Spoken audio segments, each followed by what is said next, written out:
วันนี้เอามาเป็นวันทนฮอกปีพุทธศาสนา 2568 ภาษาเดือน11 เดือนมาวลัยสีคำ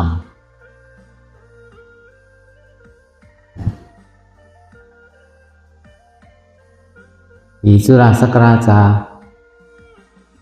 ว่าได้ปัน386 ตัว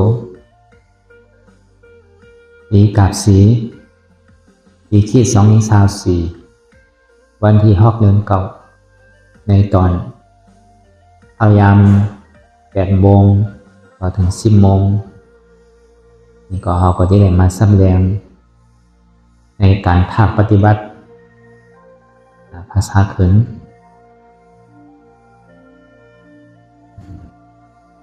ที่วัดอนัตตาวิปัสสนากรรมฐานถึงวันดองดอยสะทงหนองเขียวเวียงตาขี้เล็กเมืองไทยปลอกคง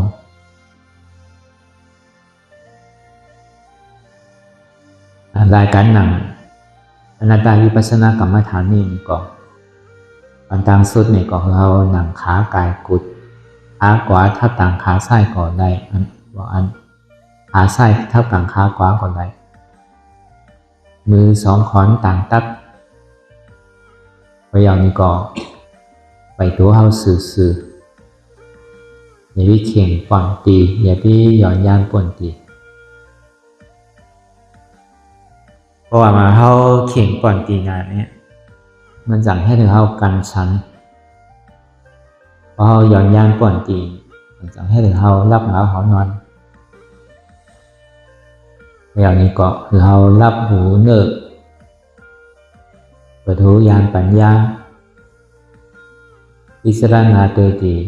ใสของเฮานั่นในที่อันมันพอเกิดขึ้นเป็นมานั่นนี่ก็เราพอหมอวางเป็นอนัตตาอะไรโดยกับอันต่างเฮาไปหันเจ็บเติมไปหันทุกข้าเดือนนั่นนี่ก็เราตัวหญิงลมหายใจเข้าออกอันต่างหายใจเข้ายาวอย่าก็หายใจออกยาวหายใจเข้าลึกอย่าก็หายใจออกลึกเข้านี่ก็เราพิจารณาว่าเกิดพอออกมาอย่างนี้ก็เราพิจารณาว่าตายเข้านี่ก็เราพิจารณาว่าเกิดออกไปแล้วก็พิจารณาว่ารับเกิดรับฟองนี่ก็เราพิจารณาว่าเกิดออกมาอย่างนี้ก็เราพิจารณาว่าตายเกิดตาย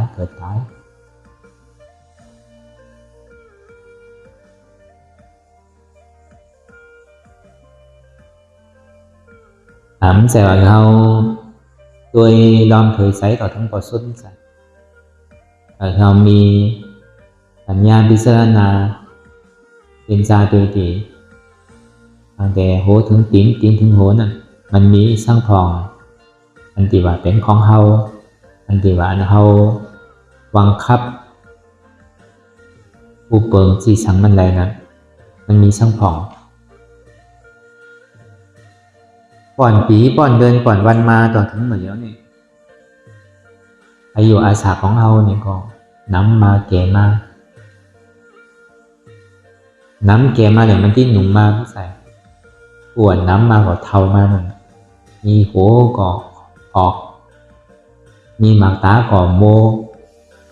มีเขียวก็วางมีเนื้อมีหนังนี่ก็เหี่ยวลุกอยากนั่งอยากไปอยากมาอยากลุกก็ค้างนั่งก็ค้างมาอันนี้มันบอกเนี้ชัดจ้าอันมันแบบบอกนี้ว่ามีสังเตะเปลี่ยนเท่าดีไปสั่งแหละบังคับมันได้แต่พอที่เอาตาเนื้อตัวเองนี่เด็ถ้าว่าเฮาบังคับผู้เปิงที่สั่งตัวอะไรนี่ให้ก่อดิ้มไข่เท่าให้ก่อไข่ห่างดีห่างงามมันกันกุกเกาะให้ก่อไข่หมักไข่มีไปเกิดตีอันปวดเมลี่แค่ไปเกิดตีวันเมืองตีอันมันกัดแย้มน่ะวันเมืองอันที่มันสุกสักเลยให้ก่อมันไข่เกิด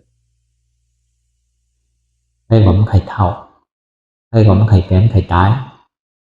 ก็พอมันแป้นใด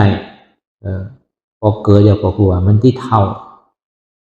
ถ้าว่าเท่าเยาวนี่ก็หัวมันที่แป้นอยู่ดีมาถ้าว่าแป้นเยาวมันอยู่ดีมานี่ก็หัวมันต้องที่ตายเหลือเสี้ยนนี่เนี่ยมันมีอย่างเดียวอีตั้งอธิกาลาป้อนมานั่นก็เป็นสิ่งนั้นเฮาอยากก็ตายก็เกิดเดี๋ยวก็ตายตั้งนานนั่นนี่ก็ซ้ำเฮาที่ไรตายเพราะว่ายังตึกว่าที่ไรเกิดตายอยู่นี่ป้อนได้ว่าทุกขันตั้งนานนั่นก็เพราะเฮาที่ไรตายอยู่นี่ก็เฮาก็ป้อนได้ตั้งทุกขัน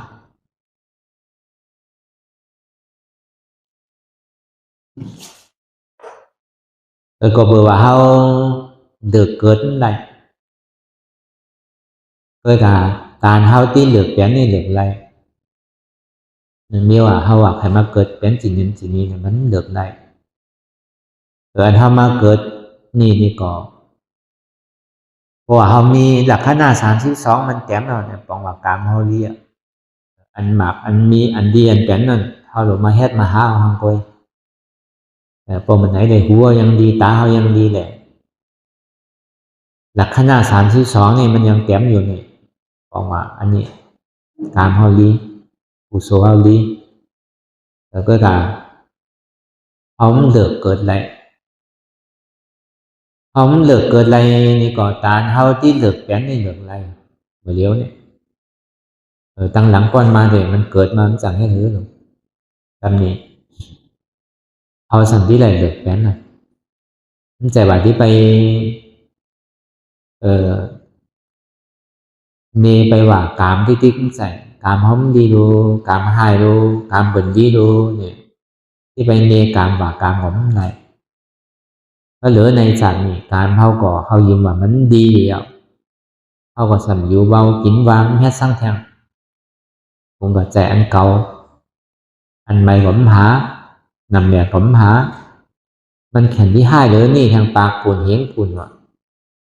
ก็เบอร์อันเฮาอะไรมาเกิดเป็นคนนั่นเปิดปันโอกาสของเฮาว่ะเฮาที่แข็งดีห้าที่แข็งดีเหลือนี่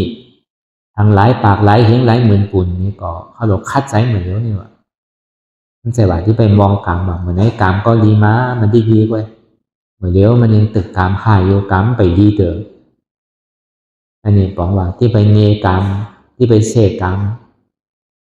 มันก็เป็นดีเหยามันที่ไหนมีกามยอมกาเนี่ยที่ไหนมีวิทยาทางวิทยาต่างคัดใจนะมีวิทยาหยอมปอเนี่ยสัมที่ใดมีปัญญาเนี่ยอันนี้มันจะที่งามกันมันจะที่เขากันมันจะว่าไปมีกามว่ากามดีกามดีอ่ะนี่ก็สำคัญใจคัดใจอ่ะนี่ก็สำมีปัญญาพิจารณาตัวว่าอันไหนเฮ็ดดีอ่ะมันดีอ่ะอันไหนมันเฮ็ดมันที่ใดแข็งมันที่ใดดีอันนี้เป็นปันโอกาสของเราอันเรามาเกิดเป็นคนมาเกิดเป็นมนุษย์ซาโลกเนี่ยพอผมคัดใจแฮดไวๆเหมือนเดี๋ยวนี่ตั้งนางมาเนี่ยสัมภิตุกข้าแล้วนี่ทางโอปาปุ่นเลี้ยงปุ่นเงินปุ่นแสนปุ่นล้านปุ่นอ่ะแต่เพราะฉะนั้นอันแตกมันเนี่ยมันมีอย่างเมื่อปั๊มพระพุทธเจ้ากัสสปานมันมีแต่เขาที่ไรยินอยู่ในจาตกะของพันตุขาสองผัวเมียสองก็ผัวเมียนั่นสื่อเข้าห้องว่าสื่อมหาตุกตะว่ะมหาในปองไหวใหญ่อะตุกตะนั่นนะฐานเนื้อเปิ่นว่าอันฐานของเขานี่มันมีทางเราอะทางฐานนี่มันมีไพ่แตกเข้าอ่ะปมหาสัตถีอย่างนั้นมีเหลือเปิ่นเนาะอันนี้สว่างมหาตุกตะเนี่ยฐานเนื้อเขาผมมีทางเรามหาตุกตะนะตอนนี้มีวันหนึ่งพระพุทธเจ้าเขาเทศนาว่าคนเฮานี่ให้สร้างแหละมันเกิดมานี่มันเพียงกันพ่อฉันไหนแต่มันเพียงกันบางก็สัมมีเงินเตะโดยการสัมมีลูกมีหลานบางก็มีปีมีน้องมีลูกมีหลานน้ำโดยการสัมมีเงินมีคำบางก็นั่นลูกหลานก่อนน้ำเงินคำก่อนมี แย้มทอนกูเจอกูยางเพื่อกับมังก้อนนั่นลูกหลานก็สำมีผานก็สำผานแทงพี่น้องก็มีมันมีไว้ควันสีจำปกว่ะเพราะฉะนั้นเป็นเหตุมันเพราะว่าคอนเตียนมันมีพี่น้องเสือเคอน้ำเพื่อว่ามันมีเงินมีคำอุกลาคอนเหมือนอันนั้นน่ะมันลองซื้อเนี่ยเพราะว่ามันที่หลูที่ตานที่แฮดหลองตาหน้าศิลาภาวนานั่นนี่ก่อมันหมอโจรเบิ่นว่ะหมอห้องเบิ่นว่ะเพื่อกาโตมันสำแฮดว่ะเหมือนหนังห้องเปิ่นดูเปิ่นตาหน้าซังห้องเปิ่นถือศีลถือธรรมะซังห้องเปิ่นนอนวัดนอนว่าซังเนี่ยโตเจ้าเก่าสำเนียดอันนี้เพราะว่ามันตายไปแล้วนี่ก็มีอยู่เจอเคยพี่น้องเพื่อกามันมีเงินมีคำว่ะอันนี้เป็นปุกลาคนหนึ่งแล้วในปุกลาผู้ทนสองนั่นมันสั่นเจิกดูเจิกตันเจิกเอาศีลเจิกนอนวัดนอนว่าเพื่อกามันบอกให้ว่าเตะเย็นมันเฮ็ดหลองตานานก็เหมือนกันมันก็เตะเฮ็ดเตะตานไปทางกวยไปฮัดบอกเปิ่นไข่บอกเปิ่น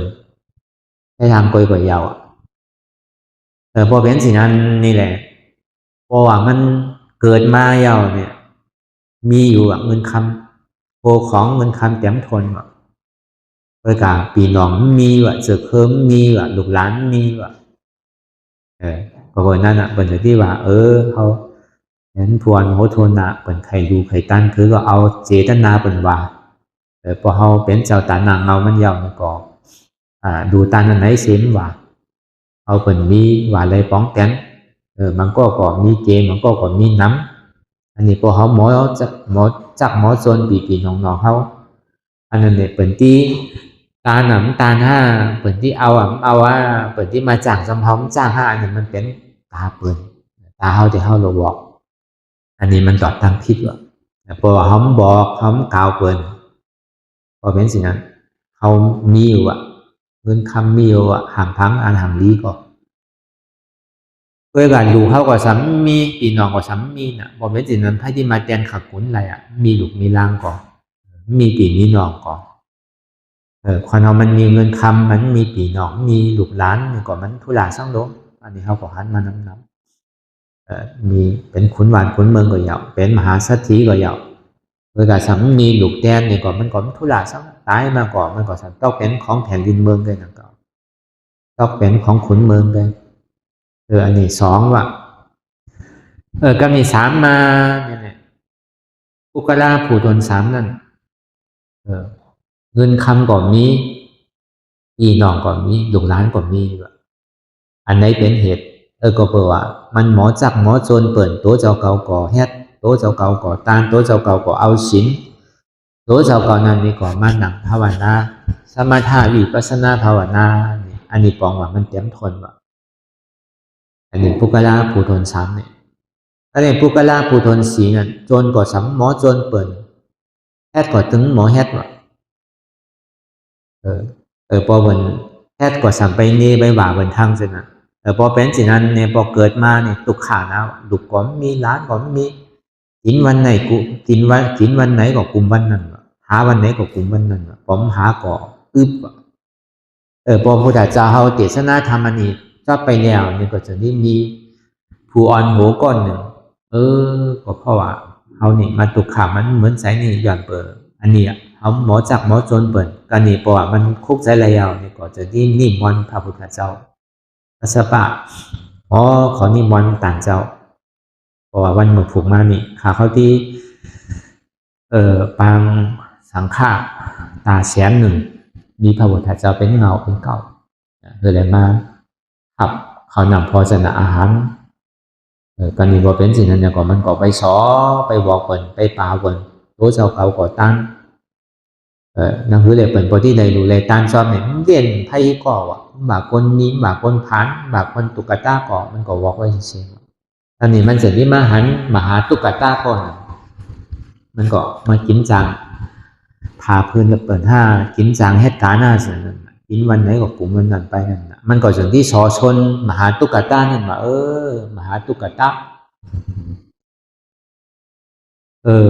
ก็เปิดว่าในจาดนี้นี่สู้ตุกขาวตันนี้นี่หินวันไหนกลุ่มมันนั่นก็เปิดว่าจาดตั้งหลังนี่ยามแค่สั่งยามดูยามตันเพราะฉะนั้นนี่เอาไว้ตอนหนึ่งแลนี่วะเอาไว้หลายตอนก่อนไรรู้วะฮัลโหลเดี๋ยวพี่ว่าหลายตอนน่ะตอนก็ยังเกิดยับอ่ะตอนที่เลี้ยงใส่ชอบใส่ต่อก็ยังแค่วันไหนกลุ่มวันนั้นก็เป็นได้นี่วะแต่ที่เลยมานิมนต์สังฆายเลยมาตามเลยที่เป็นได้วะเข้าผมมีก็กลุ่มไพ่กลุ่มมันกันอ่ะมันก็สอโซนดีกว่าฮัลโหลก็พออ่ะตั้งหลังสมแพทย์ไว้นั่นน่ะสันติไปวันไหนนี่วะ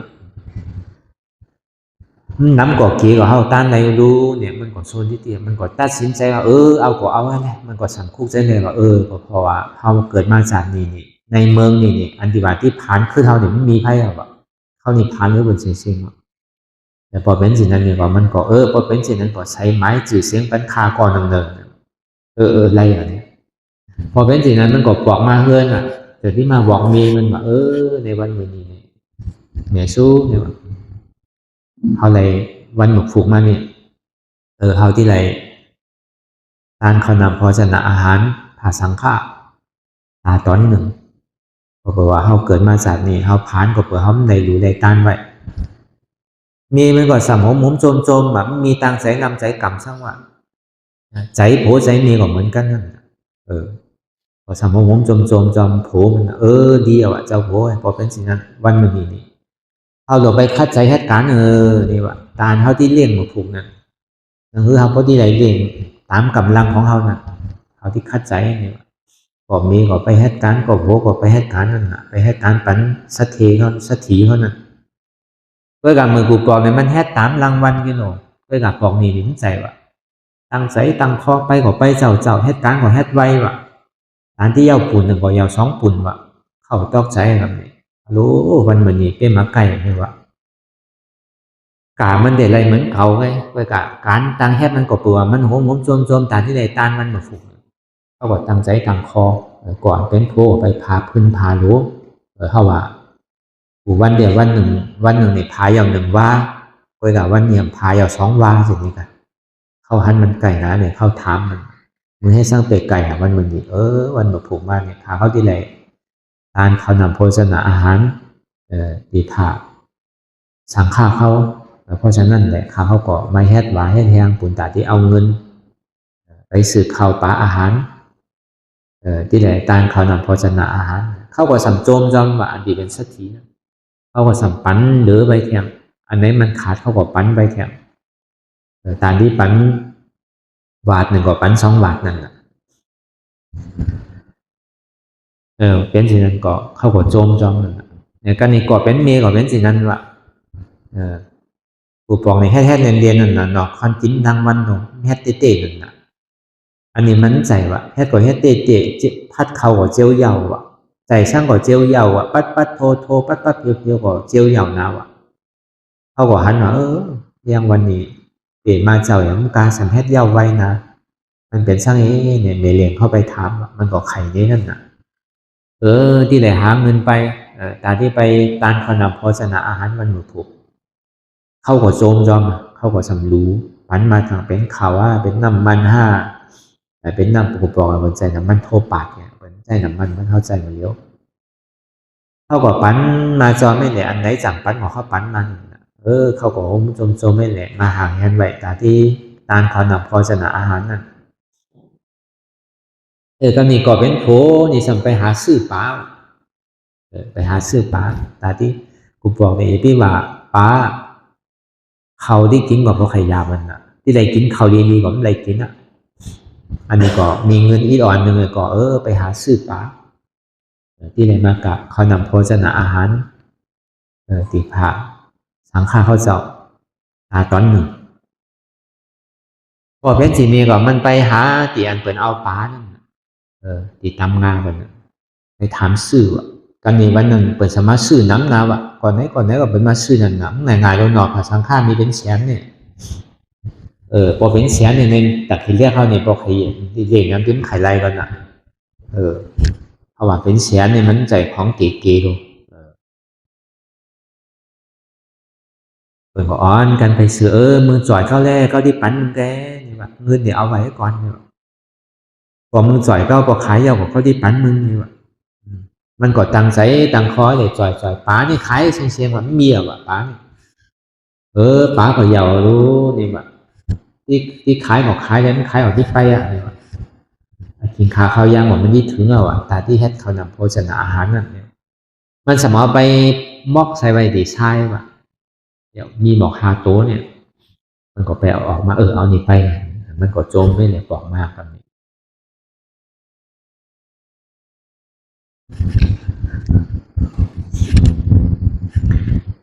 กำนี้ก็มันจะเดี่ยวมาไว้ที่เฮินมันเดี่ยวก็มันจะที่ไปถามอันผูไม้จือเชียนไม้นั่นเหมือนเดี๋ยวนี้เขาเขานำโภชนาอาหารก่อห่างแฮนอ่ะที่ไหลปลาไหนตอนไหนอันคำมาไม้สวยมาว่านั่นนึกมาเปิดตัวเองแหละมันไหลไม้ว่ะมันลืมแปดว่ะจือมึงมีอย่างนี้เนี่ยว่ะปันเปิ่นเชียงมีตอนnàoอ่ะมันกดใจลำเนี่ยเป็นอันทองอันไฮว่ะรู้ผมใจเป็นเจ้าดีชนใจขาดก็เปิดขาพันเลยว่าอย่าว่าเที่ยงก็เป็นเจ้าไว้รู้เที่ยงสัมมันลืมขาสินี่ว่ะมันก็พิษคนหมายสลางมันนั่นเปิดก็ว่าห้ามว่ะเฮียมึงก็หมายล่ะจังเฮ็ดเสือควันมันน้ำรู้หมอลืมเมอนี่ว่ะก้อยไก่อย่าไปใจเรียกนี่ว่ะยังมีพระพุทธเจ้าอยู่อ่ะพระพุทธเจ้านี่มีเมตตามหากรุณามันสั่งถูกแหละพอไปปามแต่มันเจ้าที่มาโย่มีกึศตั้งพระเจ้าอ่ะไปมีไพ่ปามเถอะอันจะเป็นคุณน้อคำเขาเป็นปุ่งนาเขาเป็นมหาเศรษฐีเขานั่นน่ะไปในกุฏิตั้งดอกพระพุทธเจ้านี่น้ำนาวตาที่ปามเอาพระพุทธเจ้านะพระพุทธเจ้าก็ไปหาของให้เต๋อก็เบอร์ซังในวันเหมือนนั้นพุทธเจ้าเพราะว่ากรรมไหนเจ้าเมืองเลียงมาเหยาจะที่เอาหยานมันเจ้าตัวไปว่าวันเหมือนนี้ที่ไรกอดที่ไรโผดไพ่เนี่ยนะจะที่หันมาหาตุ๊กตานั่นน่ะพูดออกมาอยู่ได้เลยพุทธเจ้าเขาก็ยังตื่นอยู่ในกุฏิมันไปทางไหนก็นี่หูเพราะว่ากลางใจพระพุทธเจ้าเทียนจาวนจินิยอนี่ก็ขุนอินน่ะหูมันจะนี่ว่าอโลเมียวมหาตุกตาเข้าในเข้าที่หมอเฮ็ดเขาพักหวานผมใสนี่ว่ามันก็ยุ่มอะไรนะพญายอินน่ะจะนี่ลองมาในเมืองคอนเอาไว้เลยมาผ่านเฮ็ดคอนหมอเฮ็ดเขาเฮ็ดพักนั่นยางไปมาให้ก็เปล่านะตีไหนดูคอนเฮ็ดเขาเฮ็ดพักมองขาหมอเฮ็ดนั่นมันก็พายมานาเฮินเขามันก็ห้องใส่ก็เป็นเมมหาตุกตาน่ะดูคอนเฮ็ดเขาเฮ็ดตาโลนี่ว่าก้อยกะเขามีเงินจางนี่ว่าสู้ซ้ำเฮ็ดตาไพ่ว่าเฮ็ดตาที่การเขานำโภชนาอาหารปันสังฆาพอเป็นสิ่งนั้นเนี่ยที่เฮ็ดปันมาลายไงที่เฮ็ดเอากุศลแกพอสิ่งนั้นก็มาเฮ็ดแหละพยายอินไปเฮ็ดเขาพักปันมาตึงเขานำโภชนาอาหารเนี่ยอย่ามาเอาเขาในเมืองเทวดาเขาเมืองสวรรค์เขานั่นใส่เขาทางนั้นนั่นมันที่เข้มหางแห้งไว้อันนี้มหาตุกตานั่นก็แหลนไปดิกุฏิปุถาเจ้าเขามันก็บินนาไปดิพระตูที่อันมันเจ้าอยู่ตังในเลยนั้นจะที่ไว3 กรรมไม่เลยเหมือนมันเข้าไปเดี๋ยวเข้าว่าเที่ยงมือสมัยทั้งนี่มันย้ำไปถึงเปิ่นกินข้าวกินสังเย้าเตอนี่ว่าพอพุงจามมันแดกพอสังฆาเขาเจ้ากินเย้าอันจะเป็น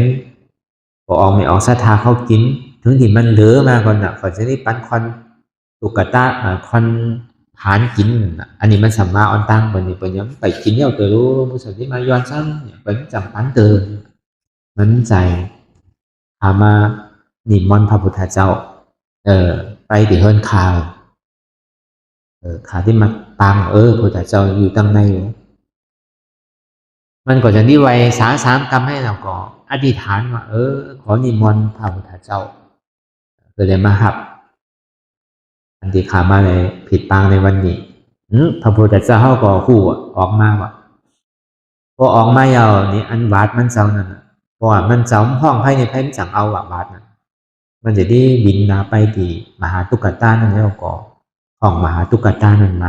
า าตุ๊กตาก่อนแดงๆไปอุ้มบาตรพระพุทธเจ้าเอามาเฮ็ดสินี้ก็ไปมาตั้งหลังพระพุทธเจ้าครับนี่อันจะเป็นสัตถีเขาอันจะเป็นขุนวานขุนเมืองเขาจะนั่นย้อนสื่อเอาว่ะอะโลวาดนี่ปันเฮาให้ดูเนี่ยว่าเฮาก็ห่างแหนตาพระพุทธเจ้าเฮาที่ใดตันเขานำโภชนาอาหารนั่นมึงที่ขายก็คือไอ้ขายคือว่ามาเนี่ยนี่ว่าปาก15เห15,000 15,000,000 15,000นั่นก็เฮาว่าก็คือผมขายเนี่ยก็เปิดว่าเกิดมาในชาตินี้พอทุกขาเหลืองนี่อ่ะก็เปิดในให้ตังดีไว้เนี่ยอันนี้นี่อันคือผมสั่งขายว่ะมันผมปันเตี้ยพอเป็นสินันยาวนี่ก็อันจะเป็นเสนาอามาตย์เป็นมหาสัตถีเขาเป็นคุณหอคำเขาฉะนั้นเข้ากับม้าอย่างมาจอมก่อนฮัลโหลเขานำโภชนาอาหารของมหาตุกตาเนี่ยเดียวเขาที่หมอเฮ็ดผมใส่เนี่ยว่ากรรมพระเจ้าเนี่ยพระพุทธเจ้าเนี่ยมันจังตีนี่ว่แต่พอพระพุทธเจ้ากินอิ่มนี่ก็เขาที่ไหนปางเอามันเสาไป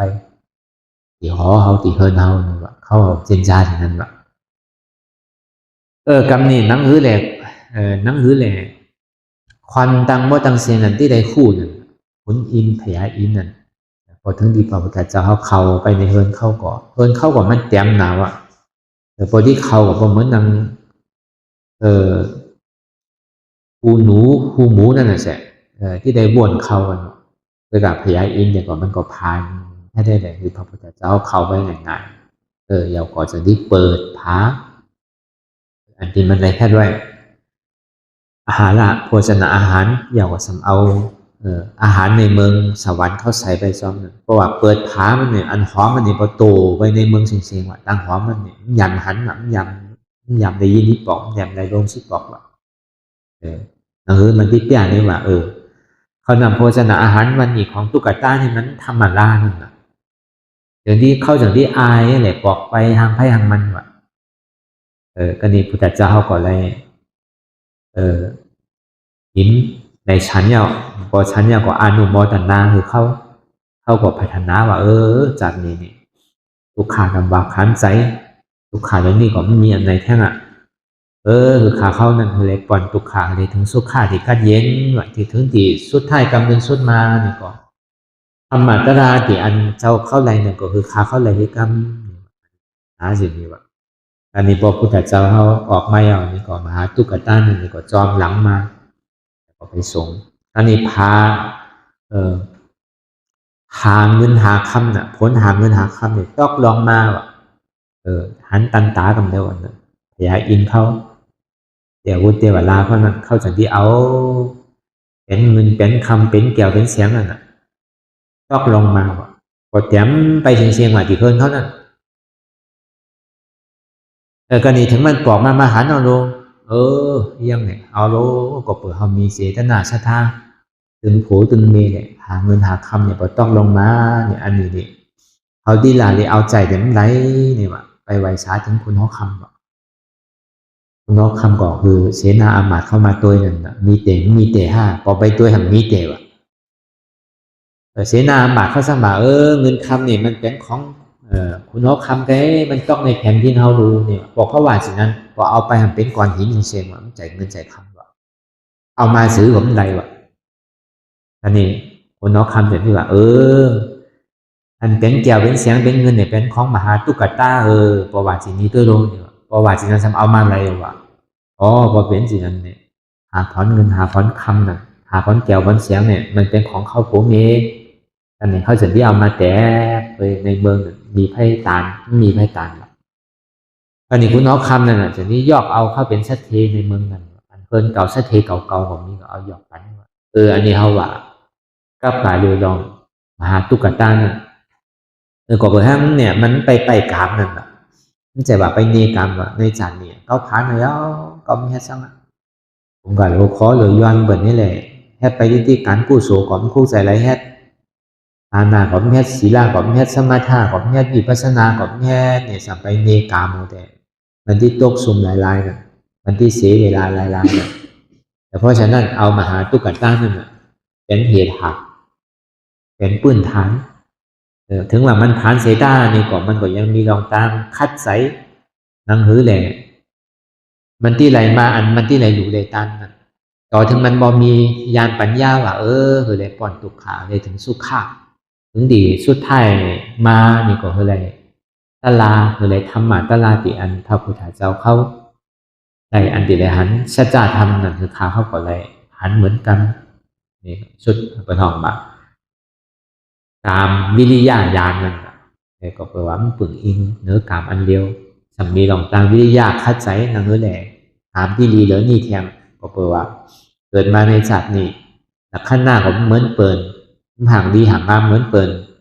เงินคำก็ไม่มีลูกหลานก็ไม่มีก็เปิลอะไรแฮดไว้ตั้งหลังแหละมันก็จะดีคัดใจอะไรแฮดถึงดีคัดใจอะไรแฮดก็สำไรเตะถึงเตะถึงดีถึงเตะกำลังสุดมาก็สำวายเสเข้าไรเป็นมหาเศรษฐีเอาสัมไปเกิดเมืองผีเมืองสวรรค์เนี่ยปอกขึ้นมามันไปตัวกับอาปายาภูมิดังสีน่ะเดนอยู่ในเมืองคอนในเมืองผีเมืองสวรรค์ไงถึงดีสุดท้ายมาในสันติเลมาเมื่อพันพุทธเจ้าโกตมาเขานั้นสันติเลมาเป็นใจปันดิตาสมันเนฮอกสมันเนเจ็ดขบเป็นพระอรหันต์อันนี้เป็นมหาตุกตะเพราะว่ามันมาเกิดยาวนี่ปันดิตามหาตุกตะเพราะว่ามันมาเกิดมันสัมเป็นศรัทธาของไม่ออกของสารีบุตรลาวเพราะว่ามันมาเกิดดีเพราะว่ามันมาจากที่เกิดในตองเนี่ยค่อนเงือก็เป็นค่อนแยกว่าค่อนข้างก็สัมเป็นค่อนไก่มาว่าค่อนในเฮือนเขาเนี่ยอันเงืออันงักอันคานเนี่ยเป็นค่อนไก่เป็นค่อนแยกค่อนแซวมุ่นบดว่ามันจะที่ไรจือว่าเป็นปันดิตาก็มีถึงมันมาแค่ถึงอายุแต้มเจ็ดขบมาเมื่อมาเตปฏิสันทีก่อนเมมันนี่ไข่กิ้งสากเขาของเจ้าสารีบุตรลาวเขาบอกปางมันเจ้ามากับซ้อมมันขาดนั่นดีจำมันเกิดมายาวนี่ก็ถึงอายุเจ็ดขบมายาวมันจะที่ไปย้อนให้สมันเนียนพอไปย้อนให้สมันเนียนถึงเจ็ดวันยาวนี่ก็มันจะที่ไปต่างมาซ้อมเจ้าสารีบุตรลายาวก็สมหันเปิดเอานำไข่นะมันจะที่ถามมาเจ้าอุปชัยสารีบุตรลาอันนี้เปิดห้องว่าสั่งเนี่ยเปิดห้องว่านำนำห้องนี่มันมีใจอยู่ค่ะนี่ว่ามันมีใจเป็นอย่างขายไรนอนนี่ว่ามันก็เจนใจเนี่ยเอาเป็นพิจารณาเป็นธรรมไปอันนี้ปอก่อนไปแทงในสัมไปหันเจ้ากลางไม่อันที่มันงอนั่นพอเข้ามาหางไพ่ในสัมดัดเห็นมันสื่ออันเป็นมีปืนกลางนั่นมีการเก่งปืนกลางเนี่ยอันนี้เป็นห้องสร้างคาเจ้าว่าใช่เนี่ยอันนี้เป็นห้องกลางเนี่ยกลางเนี่ยมันมีใจมันมีใจค่ะเนี่ยมันมีนาเนี่ยมีก่อนเป็นอย่างด้านใดอย่างนอนอันนี้สัมไปหันหลักสัมมาเฮ็ดเคินเฮ็ดบอกเฮ็ดวันฉันไม่สื่อเอาเฮ็ดไม่งอก่อนไล่ไม่งอเอาเฮ็ดไม่สื่อก่อนไล่หมอกไม่ธรรมดาสำเอาครอบเป็นบอกเป็นวันก่อนไล่ไม่มันมีใจค่ะมันมีพอเป็นสิ่งนั้นเตะขาที่ไปจำต่านเจ้ายาวขาที่บอกไปอาถูกตลามันก็ปันกาซอเราสามารถนี้เนี่ยก็ไปนั่นนะเพราะว่าเจ้าคู่เขาไล่เขาตอมป๋ามานั่นเอามาเพื่อข้าพองก็เพื่อมันในรูป๋าไว้ตีมือป๋าผู้ใดเจ้าก็สบายนั่นแหละมันก็สมัครเขาตอมแล้วป๋าเป็นใส่ป๋าเอามาปันข้าพองมันได้โยนี่ว่ามันติดไรก่อนมันตึงไรค่ะเนี่ยมันก็สัมปอกไปเนี่ยไปอาถูกภาวนาในกุฏิอ่อนๆก็มีข้อนถึงขุนอิงว่าเจ้านี่เนี่ยมันติดไหลตาลาโรนีนี่ว่าเข้าอ่อนเอาขุนวันขุนเดินขุนตาวันขุนเดินนั่นน่ะมาจอมพญาอินก็มาจอมอย่างก็เอาขุนเทวบุตรเข้าสีตอนมาไปซ้อมนั่นนี่แหละกิ่งใหม่กิ่งสร้างมันดิ้นตอกใส่น่ะพญาอินก็มาไปไว้ที่นาพัตุก่อนนั้นซ้ำขุนเดินก็มาไปเดินไว้ขุนวันก็มาไปวันไว้ขุนตาวันน่ะก็นี่พุทธเจ้าเขาก็สำคัญว่าเจ้านี่มันที่ไหลตะลายพระพุทธเจ้าว่าได้อยู่ไล่นั่นก็ว่าเนี่ยสมัยไปพระตูไว้เนี่ยวันนั้นเจ้าสารีบุตรลาไปปิณิบาตยาวมันก็สมัยเขาตมป๋าเจ้ว่า เพราะว่ามันกินยาวเพราะว่าเมื่อมันไรเดี๋ยวมันแหนบกินเด้อมันที่เอาปอกมากก็นี่เขาจะรีว่าเจ้าเขากินเนี่ยเจ้าเขาที่เนี่ยปอกไปสร้างเนี่ยไปหืดสามัญเนียนเนมันเป็นสร้างขาเขากินอิ่มๆเนี่ยอยากก็ก่อยเอาไปขาเขาให้ไว้เพออยู่เราสารีบุตรลานก็กินอิ่มเยาวก็เอาเขาหงเหลียวเขาจอมป้าน่ะมาพอมาสมัครคือติพระตูนั่นก็เปิดมันยังตึกแค่ตะลายอยู่แหละกูมันถึงตีนั่นนะพระพุทธเจ้ามาถามปัญหามันนั่นนะอาหารล่าเนี่ยมันมากับกายโดยสองชั้นมันตุกตีไหนมาอย่างเปิดเวทนาดูที่สร้างเป็นเหตุก็เปิดพัสสะเป็นเหตุมันจะได้เกิดเวทนาอันนี้เขาถามกันไปถามกันมาอันนี้ก็ถึงสิงคายามันบอกเจ้าว่านี่ก็พุทธเจ้าเขาก็ขึ้นถามไม่บอกมันก็แยกมากก็นี่เพราะว่ามันมาเยาวนี่ผ้าปันดิต้าเนี่ยก็มันเป็นผ้าอรหันต์เนี่ยก็เป็นผ้าอรหันต์ยาวนี่ก็ขุนอินเข้าขุนเพียนไปเสนันก่อนไปอยู่เดียดอยู่ไพ่อยู่มันอันนี้ก็เอาข้าวตอมไปหืดสมานเณรกินเพราะว่าเปิดผ้าตู้มาอย่างก็ไปห้องสมานเณรแจ็คผมมันเป็นผ้าทหารเนาะเอาข้าวตอมเลี้ยวมาหืดกินข้าวตอมปลาเพราะว่ากินยาวนี่เพราะว่ามันไปล่างบาดเพราะว่าตาบาดไปอย่างก็ตาวันนี่เนี่ยจ่ายกันเร็วอ่ะขุนตาวันนี่มันก่อนเนี่ยปล่อยตาวันกันเร็วอ่ะเมื่อมันย้ำไปได้กินข้าวตอมโดยนั่นนะมันแหนบปล่อยเลยว่าจันตาวันไปว่ะเพราะว่ามันกินอย่างหลังบาดเดียวนี่ก็ตาวันนี่คือกลางจ่ายไปคำเดียวเข้าถึงที่ว่าเจ้านี่กินข้าวไว้วันนู้นนี่ว่ะคำพูดติดป้องนั้นเขาขอเฉมันปางมันเนมันในมันคือยินดีของพระพุทธเจ้าถึงที่ห้องมานั่นแหละวันนี้เขาก็ยังมีการนี่ว่าขยายอินเข้าขุนเดินขุนวันเท่ากับยังมีการอันตาที่มาจ่อยสมานเนรเนี่ยก็แปลว่าสมานเนรเนี่ยมันเหตุการณ์ตรายเนี่ยมันเย่าถึงตีไปแล้วจะดีบอกไข่นี้ลองเปิดอติกาลาเปิดมาเตียนเขาไข่มาจำแค่สั่งเลยสำไรตลาไปในเป็นผ้าทหารไปมันสำคัญถามเจ้าช้างเจ้าช้างเอาอันไหนเป็นตลาเนี่ยมันก็สำคัญไข่นี้เปิดทั้งสิ้นพอเปิดขาไปหันน้ำหองเตียงเป็นไข่มาดีนาเนี่ยช่างสัมไปหันเจ้ากลางเดี๋ยวมันเอาไพ่หังด้านกลางมันสื่อสัมไปหันเจ้าด้านสัมมาเดี๋ยวมันเฮ็ดบอกเฮ็ดวันเนี่ยเขาเอาหนึ่งเป็นตารางคือทิ้งใจนั่นน่ะโดยที่ใจอันหนึ่งอันเดียวเนี่ยนะรับหูรับตารับหูหลังรับชบรับโตอย่างว่าเปิดใจนั่นน่ะทิ้งใจอันเดียวคัดใจโดยนั่นน่ะเดี๋ยวพี่จอมใจนั่นน่ะอติเปมันถึงที่ขาคัดใจถึงที่มันยาวไปแล้วก็ขาเอานี่ให้ตลาเขาคนที่ไหนมาทอมธรรมะตลานั่นเลยก่อนไหนก่อนนั่นก็เป็นพระโสดาปันไปได้ธรรมะตลาไปอ่านหูหมื่นมันอันนี้ก็เอาวะกับการเลยลองตามวิริยะ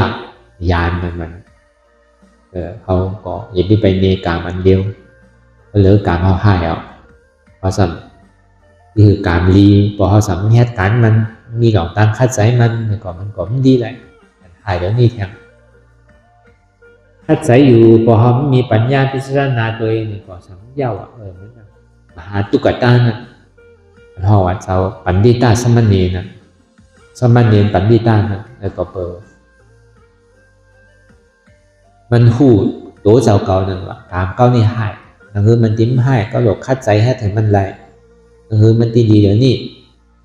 ใจจัดนี่ก็จัดนะเอาอาสาสายใจมันคำจุนอาหารต่างกินของเขาเนี่ยค่อยเฮ็ดปุนตาพระพุทธเจ้าตอนเดียวกันโดตากินในตอนเดียวกันว่ามันกินในสองก้อวะเขาพาเขาเฮ็ดนะเหมือนอย่างเขาย้อนถวายมันในวันหนึ่งน่ะเขายอมกินน่ะเขายอมจุนสำเอาหยอกถวายคือพระพุทธเจ้าเขาก็บอกว่ามันเมียนาเนี่ยมันบอกหันสื่อนาตันตาคำเดียวกันอันนี้เขาก็ที่เลยยินอยู่ในมหาตุกตันที่หอนกันแฮดว่ามหาตุกกันไอ้ไตเปิดเป็นไก่แฮดดูภายคืนนี้ก็สู่แฮดกันเพราะว่า1 ปี 1 ปอก ปกติเชียงตุงนี่ก็วัดบอกไม้เขาไกลเฮ็ดกันอันนี้ก็เอาอันนี้สอนตัวสอนใจมันทำมาให้การตลาดนี่ก็เหมือนกันเดี๋ยวพี่ไปเนกามเดี๋ยวพี่ไปเนปารามีเขาหลวงมีหยองตังฮัดปอกหนิมใดกอกเมื่อไหนเมื่อนั้นเขาคัดใจอะไรนั่นเดี๋ยวพี่ไปเนปารามีคือเขาผ่านใน2 ชั่วโมงคืออะไรเนี่ยวันไหน3 ปอก 4 ปอกเนี่ยเขาผ่านในหยองตังแต่พอเขามีหยองตังคัดใจทางเนี่ยครับให้นั่งซื้อไปทางกอกแขนหาติบามีเป้าหมายสูงสุดของเขาเนี่ยเป็นนิพพานเขาเจนจาสิ่งนี้พอเจนจาสิ่งนี้ก็วันหนึ่งก็เขาที่ถึงเจ้าเพราะฉะนั้นนี่ก็คือเขาพิจารณาโดยตั้งแต่สิโกต่อไปติ้นอันไหนในการวิปัสสนาเนี่ยก็เขาบอกว่าตั้งแต่โกถึงติ้นเนี่ยมันใจของเขาให้เจอให้อันให้ลองใจเดี๋ยวมันเป็นอยู่นั่นมันบอกก่อเจนจาดังนั้นมันบอกก่อเจนจาดังนะมันบอกของเจนจาซ้ำบนซ้ำมันวนเจนจาดังหลังนั่นเหมือนหนังคนตายมันเจนจาดังหนาเหมือนหนังคนนอนรับมันเจนจาบ่าช่างนั้นเหมือนหนังคนตายหมดอันนี้มันผิวไปบอกมีขอบมีแดนมีติสุดติเชียงน่ะมันเป็นช่างเต้ใจเนี่ยก็แปลว่ามันใจของเราเต้มันเป็นอนัตตาแต่การที่สามมามันบอกก่อตุกขามันบอกก่อสุขามันบอกก่ออุเบกขาเขาสังเจออันเปลี่ยวเหมือนเสื้อเจออันสุขาโกอันตุกขาเพราะอันนั้นธรรมะของหลวงรอการของอันรอพุทธนานั้นอย่าไปโกตุกขาอย่าไปติดสุขาสุขานั้นก็มันบางอะไรเป็นอนัตตาสุขานั้นก็มันบางอะไรอนัตตาอันนี้มันมาเมียนสื่อใจได้เปิดตั้งเสียงนั้นอันอยู่ผู้อยู่อย่าขอเรายอมหับวางเป็นอนัตตาอันแจ๊บผู้แจ๊บหับแจ๊บวางแจ๊บเป็นอนัตตาหันตุขาหูตุขาหับตุขาวางตุขาเป็นอนัตตามันพูดประมาณที่โตก็ใจโตเก้าอนัตตาเบาใจขาเก้าอนัตตาเบาใจแอวเก้าอนัตตาเบาใจตองเก้าอนัตตาเบาใจหัวเก้าอนัตตาเบาใจใจเก้าอนัตตาเบาใจเจ็บเก้าอนัตตานี่ก็คือเขาพิจารณาเจนจายาวเขามันหึงอย่าพิว่าไว้นะพิว่าเทิงนะหันแดนเจนจามันเปลี่ยนกันเจนจาพิจารณาต่อถึงเจ็บเป็นปอสุดเจนจาพิจารณาต่อถึงตุกขันปอสุดเจนจาพิจารณาจนถึงตุกอัตตานั้นปอตกพุทธขาดไปอันไหนที่มันพุทธปอเกิดขึ้นเป็นมานั่นในกองเขาปอหมอเจนจาพิจารณาวางเป็นหน้าตาไหน